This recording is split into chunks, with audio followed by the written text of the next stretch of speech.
Good morning, Team Alabama. Please join me in reading a little more in Hunger Games. We are on page 214. Page 214. I must have been moving very slowly yesterday because I reached the shallow stretch where I took my bath in just a few hours. I stopped to replenish my water and add a layer of mud to my backpack. It seems bent on reverting to orange no matter how many times I cover it. My proximity is a great vocab word, like closeness, to the careers camp sharpens my senses, and the closer I get to them, the more guarded I am. Pausing frequently to listen for unnatural sounds, an arrow already fitted into the string of my bow. I don't see any other tributes, but I do notice some of the things Rue has mentioned. Patches of the sweet berries, a bush with the leaves that healed my stings, clusters of trackerjacker nests in the vicinity of the tree I was trapped in, and here and there the black and white flash of a mockingjay wing in the branches high over my head. When I reach the tree with the abandoned nest at the foot, I pause a moment to gather my courage. Rue has given specific instructions on how to reach the best spying place near the lake from this point. Remember, I tell myself, you're the hunter now, not them. I get a firmer grasp on my bow and go on. I make it to the copse Rue has told me about, and again have to admire her cleverness. It's right at the edge of the wood, but the bushy foliage is so thick down low that I can easily observe the career camp without being spotted. Between us lies the flat expanse where the games began. There are 4 tributes: the boy from District 1, Cato, and the girl from District 2, and a scrawny, ashen-skinned boy who must be from District 3.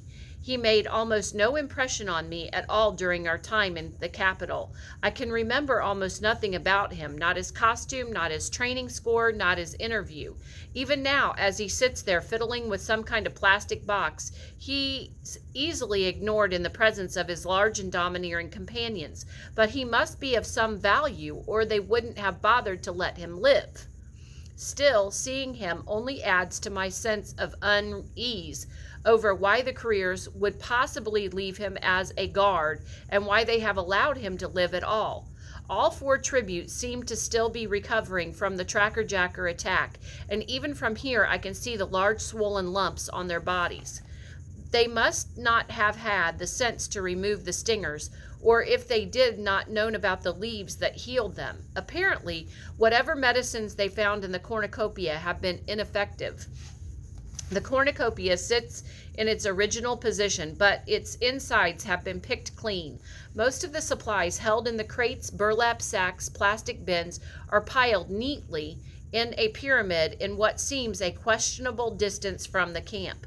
Others are sprinkled around the perimeter of the pyramid, almost mimicking the layout of supplies around the cornucopia at the onset of the games. A canopy of netting that, aside from discouraging birds, seems to be useless, shelters the pyramid itself. The whole setup is completely perplexing. Perplexing means mysterious or not sure why it's arranged that way. The distance, the netting, the presence of the boy from District 3. One thing's for sure, destroying those supplies is not going to be as simple as it looks. Some other factor is at play here, and I'd better stay put until I figure out what it is. My guess is that the pyramid is a booby trap in some manner. I think of concealed pits, descending nets, a thread that, when broken, sends a poisonous dart into your heart. Really, the possibilities are endless.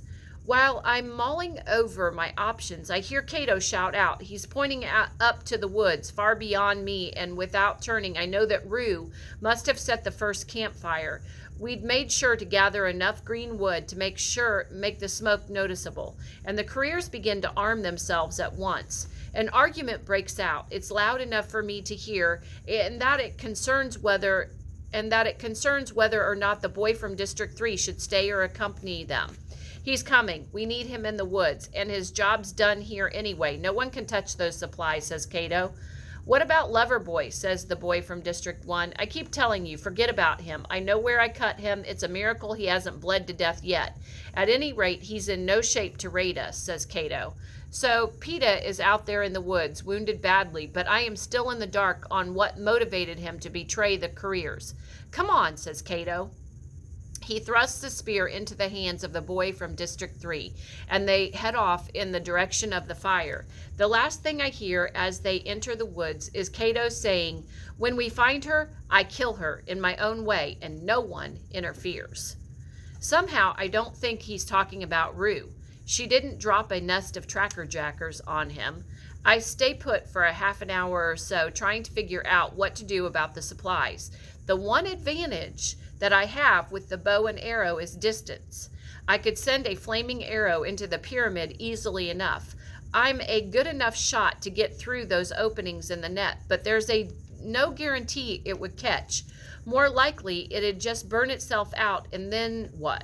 I'd have achieved nothing and given them far too much information about myself, that I was here and that I have an accomplice and that I can use the bow and arrow with accuracy.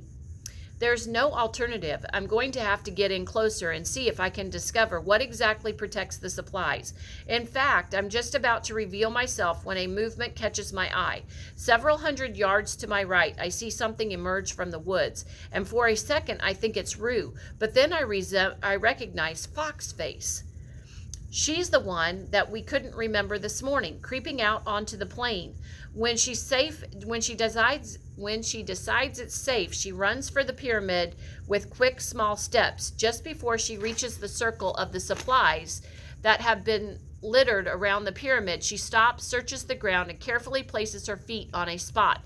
Then she begins to approach the pyramid with strange little hops, sometimes landing on one foot, teetering slightly, and sometimes risking a few steps. At one point, she launches up in the air over a small barrel and lands poised on her tiptoes, but she overshot slightly, and her momentum throws her forward. I hear her give a sharp squeal as her hands hit the ground, but nothing happens.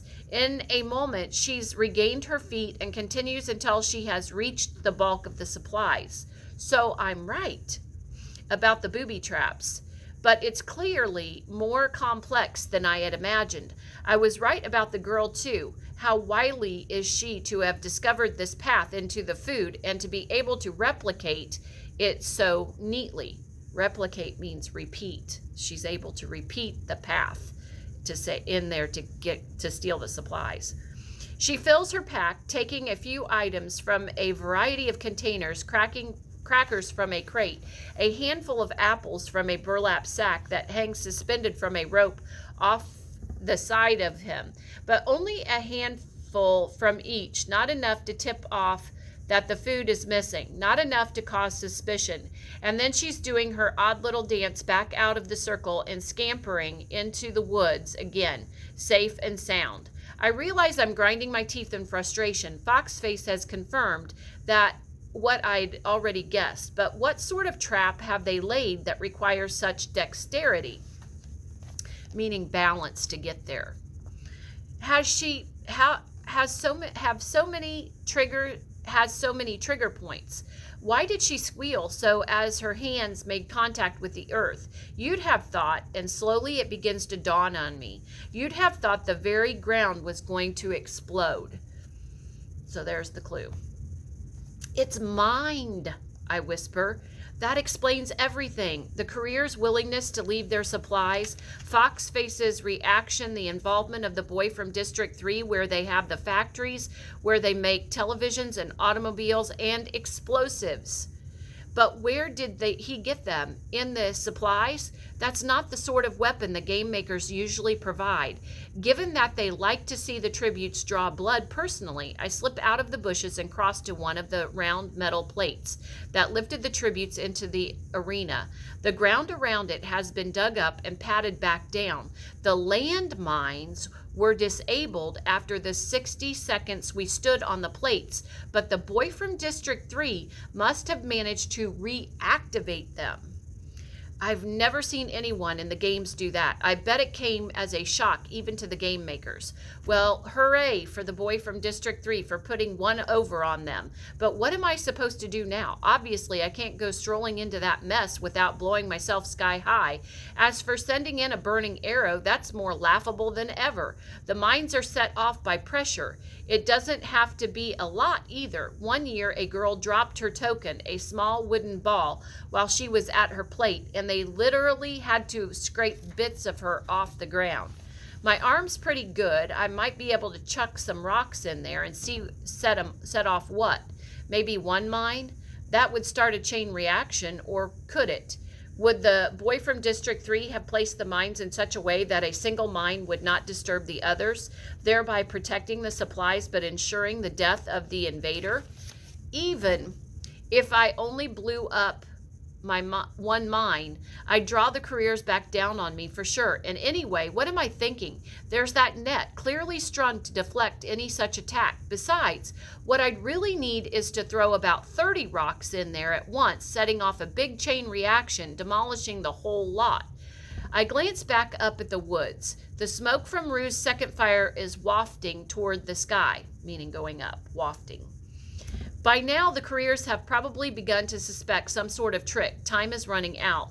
There is a solution to this. I know there is. If I can only focus hard enough, I stare at the pyramid, the bins, the crates, too heavy to topple over with an arrow. Maybe one contains cooking oil, and the burning arrow idea is reviving when I realize I could end up losing all 12 of my arrows and not get a direct hit on an oil bin. Since I'd just be guessing, I'm genuinely thinking of trying to recreate Foxface's trip up to the pyramid in hopes of finding a new means of destruction when my eyes light on a burlap bag of apples. I could sever the rope in one shot, meaning she could cut it with her bow. Didn't I do as much in the training center? It's a big bag, but it still might only be good for one explosion. If only I could free the apples themselves. I know what to do. I move into the range and give myself 3 arrows to get the job done. I place my feet carefully, block out the rest of the world as I take meticulous aim. Like perfection. She's taking perfect aim. The first arrow tears through the side of the bag near the top, leaving a split in the burlap. The second widens it to a gaping hole. I can see the first apple teetering, wobbling, when I let the third arrow go and catching the torn flap of burlap and ripping it from the bag. For a moment, everything seems frozen, and then the apples spill to the ground, and I am blown backwards into the air. Okay, we're going to stop there for today, Team Alabama. Please go ahead and add to your facts. And there were quite a few vocab words that you could add today as well. Thank you so much. Have a great rest of your day.